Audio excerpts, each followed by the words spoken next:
Hello there everyone, nubkeks here. Welcome back to Braid. We're on the test server once again. And as always, we've got that red dot on the index, which means new champions are coming.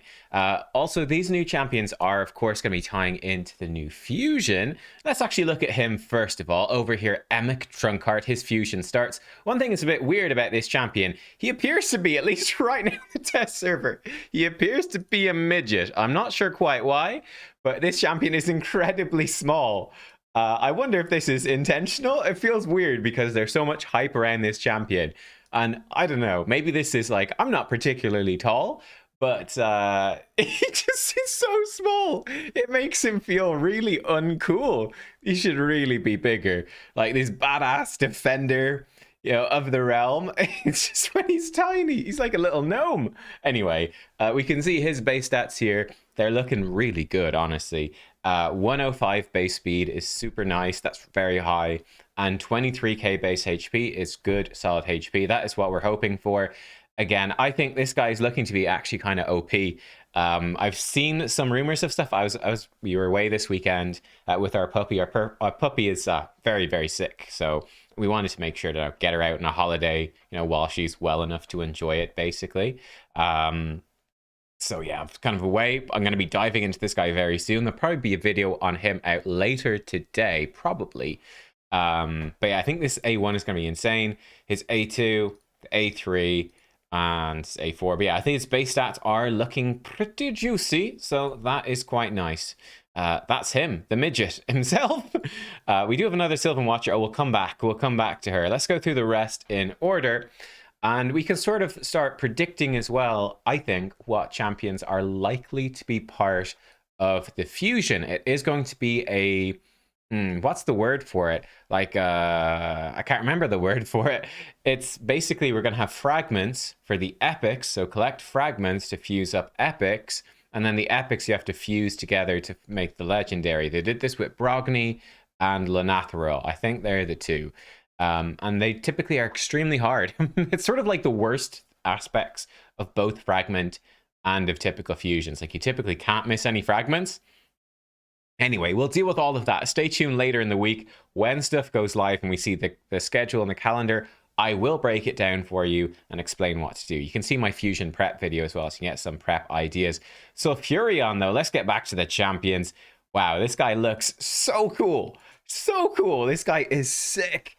One of the coolest looking champs in the game, in my opinion. This guy is just awesome. I love these more monstrous designs, these more different designs. So good, so good. He's a support-based champion. Again, very good speed, bit of resistance accuracy, decent defensive stats. So he looks like he's going to be just churning out debuffs, most likely, from those stats. Volcanic Rend, his A1, attack one enemy, fill this champion's turn meter by 15%.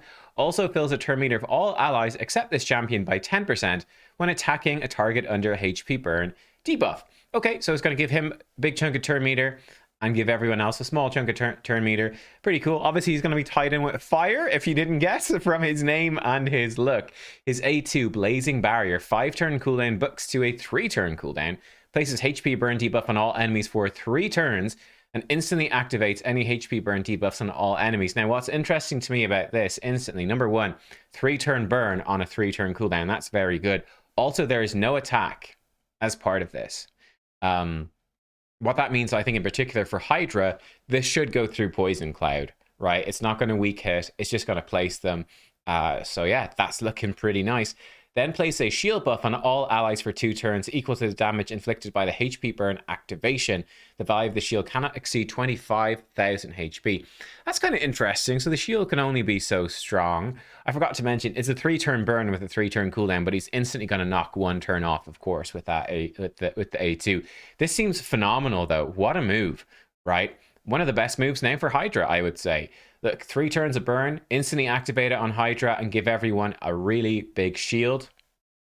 Brilliant, brilliant. His A3 revives all dead allies with 50% HP, 40% turn meter, and grants an extra turn. That's on a 5-turn cooldown. Though, of course, when he activates it, he gets an extra turn. So functionally, it's a bit more like a 4-turn cooldown, which is sort of on par for AoE revives. Not the strongest one, Not the strongest one, but I suppose it does give you the potential that you AoE revive everyone and then go straight into giving them a 25k HP shield. So that's kind of nice. Then Pyroclastic Boon, his passive, fills the turn meter of all allies by 5% for each HP burn placed. So again, in Hydra, in Arena, that's going to give you 20% turn meter. That's really good. Whenever a HP burn debuff is activated, heals all allies by 5% of their max HP. So again, if he procs 4 HP burns, he's going to do a 20% heal for all allies. Whenever HP burn debuff is activated on Scavag, Tainted Scavag, Spiderlings, or Tainted... So Spider, normal or hard spider, heals all allies by 1% of their max HP. So, okay, I guess that just makes it relatively weaker in a sense for the spider dungeon, because otherwise it would like full heal your team, but it's still very strong. How many spiderlings are there? 10. So it's going to give you what, 11% of your max HP heal. It's okay, but it's, I guess, trying to make that not broken, but he's still going to be absolute top tier, right? Having a second HP burn exploder alongside your Artak, you can build very easily a super clean farm of Spider Hard. Very easy. Whenever HP burn debuff is removed from an enemy, place a 50% decrease resist debuff on that enemy for 1 turn. Whenever an ally is killed by an enemy under HP burn debuff, fills this champion's turn meter by 20% and increases speed by 7 for each active HP burn debuff. That's really interesting. A lot of stuff going on in this kit. He also, by the way, has 33% HP in all battles aura. That's really nice. What do we think about this one? Decrease resistance for 1 turn. That's a little unusual. What is that used for? I'm not really sure. That's certainly interesting. Where would you use that? How would you use that? It's just for 1 turn. Bit weird. Yeah, bit weird. Whenever an ally is killed, yeah, it's going to give him turn meter. That's nice. Obviously, he is a reviver, right? So getting that turn meter, it's not much, really, honestly. But hey, it's a little bit to get him back to his revive quickly and go. And then 7 speed. So again, if there's 4 enemies, what's that? 32 extra speed? Like, that's a lot. that's quite a lot. No, sorry, no, it's 28. Isn't it? Yeah, it's 28. Man, maths is hard. If it was 8, it would be 32, but 7, it's 28 extra speed. Still, that's a really big chunk of extra speed on top of good base speed, so he's going to be very quick. This champion, honestly, looks great. I say he's fantastic for Hydra. He's going to basically keep your team alive, I would say, between his passive, the shield, and the revive. He's going to do a great job keeping your team alive. With his A1 and his passive, he's going to give you tons of turn meter. He brings the revive too. Top tier burner for Hydra. Absolute S tier, I would say. Yeah, likely to be S tier. Very, very, very strong for Hydra. So Sulfurion looking good. For Arena, and so I don't know, like they want HP burn to be good for Arena for like anti-stone skin. So I mean, that's kind of interesting. You could place burn on all of them and blow it up and put a shield on you. That's kind of interesting and do some turn meter stuff. But I don't know if that's actually going to work or not. But hey, that's pretty cool. So that's the Lizard Void. Unlikely to be part of anything. Probably just a new Void Legendary in the pool. But an exciting one to get. Over in the Skinwalkers, we have Frenzy, the Cackler. This champion is... I feel like this is a meme champion with the name. I love it. And the design. That's awesome. I said I had some fun with this one. Oh, he's got a hand. Or she, excuse me. Clearly a she has a hand attached to her. Okay, cool. Defense-based epic. All right, standard enough sort of base stats. Searing hack. Attacks one enemy. 50% chance to instantly activate a HP burn debuff on the target. That's actually a very nice A1. That's really good against bosses like the Griffin and stuff like that. Just activate those HP burns, get them used up. Pretty good against Hydra. Jaws of Flame. 4 bucks to 3 turn cooldown. Attacks 3 times at random. Each hit has a 75 going to 100% chance of placing HP burn for 2 turns. Builds a turn meter by 10% for each HP burn debuff placed by the skill. So it's like this. Okay, it's quite random though. So it's random. I don't know.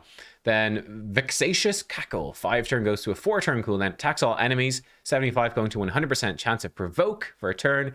And also puts increased defense on this champion for 2 turns. Okay. And Broiling Bulwark. Increase this champion's defense by 2% each time a HP burn debuff is activated on enemies. Stacks up to 20%, resets each round. It's kind of a passive that's there for the sake of it. 30% defense or in dungeons. Yeah, I don't know. Seems a bit weird. I mean, she's got AoE provoke, increased defense. She could potentially come into Hydra, bring you some burns. do a bit of mischief tanking, also do a bit of provoking, and activate the burns. Doesn't seem that good, honestly. I don't know. What do you guys think of Frenzy the Cackler? Am I missing something obvious here? She's going to be decent for Doom Tower waves, right? Bringing some burns for Doom Tower waves, locking them down and surviving. But I don't know. This champion to me doesn't look anything too exciting. I suspect this champion is going to be the Void Epic that is part of this fusion. In the orcs, we've got a new legendary, Jag Bonesaw. Oh man, this design is sick. I love it. He's got a freaking hacksaw, I don't know, bone saw stuck in his head. That's gotta hurt. He's got the bear trap necklace, just as you do. Got this cool thing in his, I don't even know what that's called. Some sort of blade attached to his arm. And his other arm, of course, is like a chainsaw. Because of course it is. This guy looks so sick. Yeah, looks freaking awesome. He's an attack-based legendary, 15,000 attack, 63k. Sorry, 63k, 63% crit damage. Good base speed. Okay, he's reasonably squishy, not too crazy. Razor Wheel attacks one enemy, steals 10% turn meter, has a 25% chance of repeating the skill.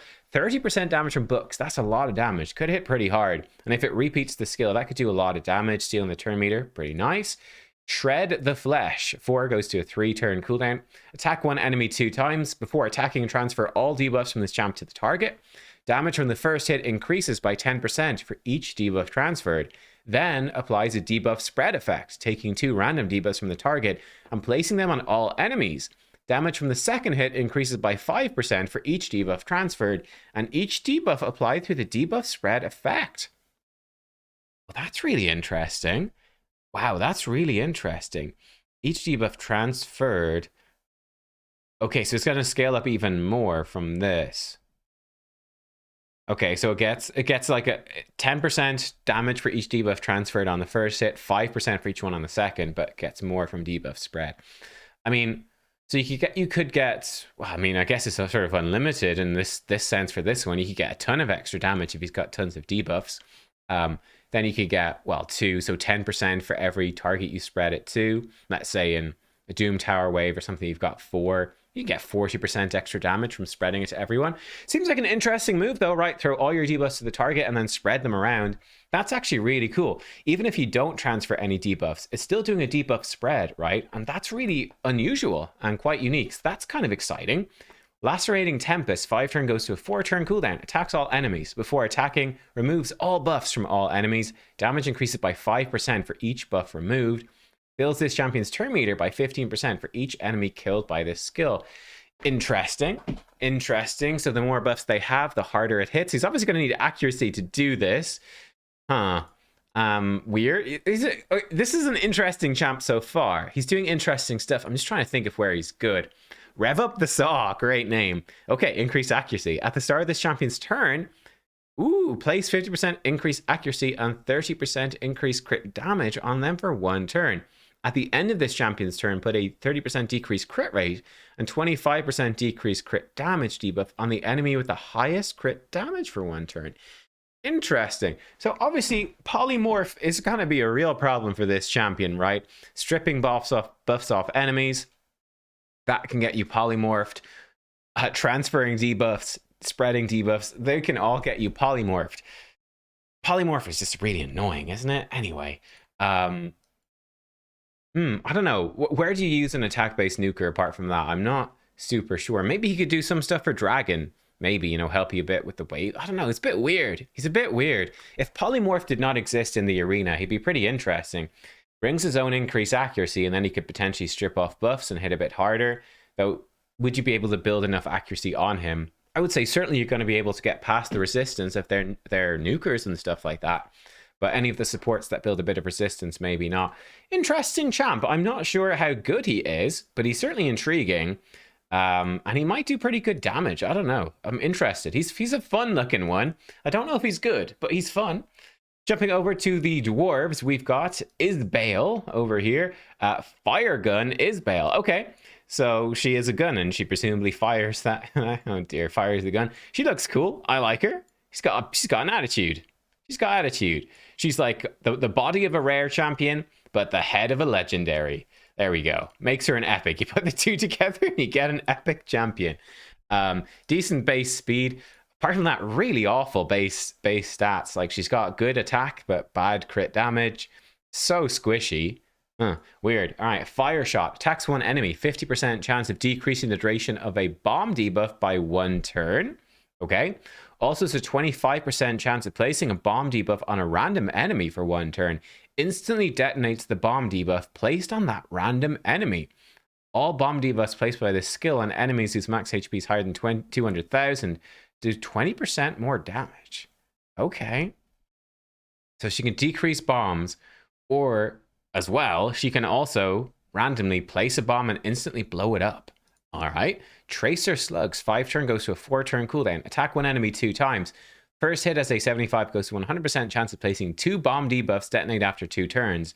Second hit has a 55 that goes to 80% chance of applying a debuff spread, taking 1 bomb debuff and placing it on all other enemies. All bomb debuffs placed by the skill. Okay, do 50% more damage this time. Ooh, this is interesting. Very. Eruptive Volley. 6 turn goes to a 4 turn cooldown. Attacks all enemies. 75 goes to 100% chance of placing Weaken for 2 turns. Grants an extra turn if Weaken was placed on all enemies by this skill. Explosive Phoenix. 6 turn cooldown. Places a Revive on Death on this champion for 2 turns when an enemy dies from a bomb debuff. Oh, 40 accuracy in all battles aura.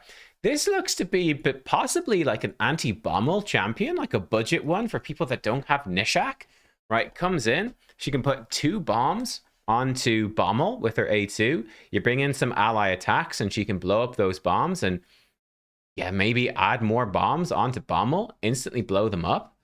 Is that what's going on? Then she even has Weaken, so she can place Weaken as well, which will make bombs do more damage. This is an interesting champ. Okay, that's why her crit damage is bad. It's because she's got really high attack.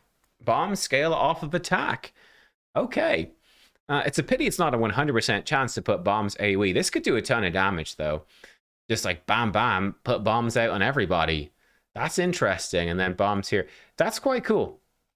I think this champion is quite cool, actually. She gives people an easy enough access to I think, possibly a good champion for Bommel, and possibly a decent answer to Stone Skin in Arena. If you're really struggling with that, she could be a good bomb champion to actually blast through that Stone Skin and take him on, right? Like 25% chance to presumably instantly kill Ultimate Death Knight, right? That's what this looks like, basically. Or you could just like target Ultimate. Like her A1 is just going to be, after you fire off her A2, right? She's going to put 2 bombs on Ultimate Death Knight and her A1's going to start knocking it down. Kind of funky. Okay, I dig it. Revive on Death, that might have some use for Bommel and maybe some use for Arena. Interesting champ. Firegun Isbell. Okay, I'm intrigued. I am intrigued. And then we come to Ilia Life Braid. Oh my, this champion is sure to be a hit with the furries. Let's put it like that. Oh my lord. Really, really nice base speed here. Good HP, okay. Bit of attack randomly. What is she? She's a support, of course. Restorative Blow. Attacks one enemy. Restores destroyed max HP of this champion or the ally with the most destroyed HP by 25% of their destroyed max HP. What is the either or? When does she do? I presume she does hers if she has any destroyed max HP. Otherwise, the ally. That could be a bit awkward. Like, destroyed max HP, that's kind of good for Hydra and Sand Devil right now. But Hydra will keep being destroyed, possibly. Yeah, restores. But, I mean, 4 hits of her A1, it's quite a lot, and she'll restore destroyed max HP. That's cool. It's interesting for Hydra. Okay. Song Strike. 4 goes to 3 turn cooldown. Attack one enemy. Before attacking, puts increased accuracy on all allies for 2 turns. On the 3 turn, okay. And then 75 goes to 100% chance to sleep for 1 turn. Oh, it's a pity this isn't an AoE. Like, if this was an AoE, this would be insane. But it's single target, so she's got a very good chance, probably, to place that sleep because she's going in with the increased accuracy. That being said, I guess, again, it's sort of a Sand Devil thing, right? She comes in and sleeps the Sand Devil. Unfortunately, though, it's on a 3-turn cooldown and it's a 1-turn sleep. That makes her not as good as Muckstalker, the rare, who's got a 2-turn cooldown, 2-turn sleep. It's just insane. You just build them with loads of accuracy. So, what about this? Healing Haven. 6 turn goes to a 4 turn cooldown, puts block debuffs on all allies for 2 turns, then heals all allies by 30% of their max HP. Okay, Rhythmic Flow. 1 turn cooldown, 12% chance of activating a give. Extra. Oh, I saw people talk about this in content creator chat on Friday. Give extra turn effect in this champion or an ally after using any active skill. Now it has a cooldown. There are multiple champions. Okay, it's like if it gives it to her, that's just a win, right? She takes her extra turn and it should be good to go again. Shouldn't be a problem. That's funky.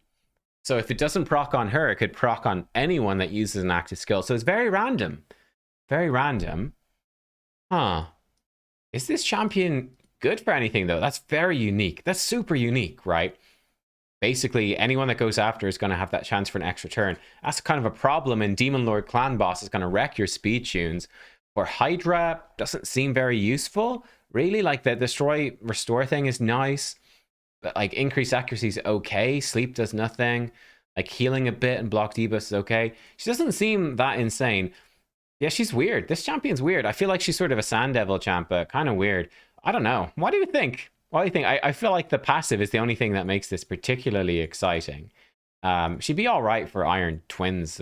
You know, if you're running a killable team, I guess. Increase accuracy is okay, and block debuffs and heal is pretty decent, but I don't know. She's a weird one. I'm not sure what I think about that. And that's actually the last champion. So there you go.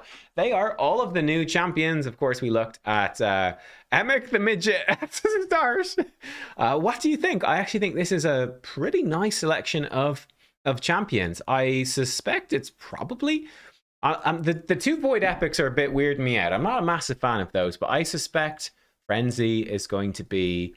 Maybe you're going to need to get Frenzy, 1 Frenzy, 1 Ilia, and maybe 2 of the Dwarf. But there's 3 epics, right? There's 3 new epics. Probably more likely is you get 3 copies of Isbale, and then you get 1 copy, I would guess probably a Frenzy, who seems a little less good. But then again, I don't know. Ilia doesn't seem that good. Maybe I'm missing something, but she doesn't seem that good either. I feel like we got 2 pretty dodgy Void Epics, unfortunately. I think they're both pretty underwhelming. But yeah, obviously, like the fusion is absolutely insane. You're definitely going to want this fusion. And I am a big fan of the lizard. He looks to be extremely good for Hydra as well, which is, yeah, pretty exciting. I think he looks to be super, super good for Hydra. But there you go, guys. Thank you for watching. I hope that you enjoyed. Let me know what you think of these champions down below. Stay tuned as well for any videos on them throughout the week. See you all next time. Goodbye.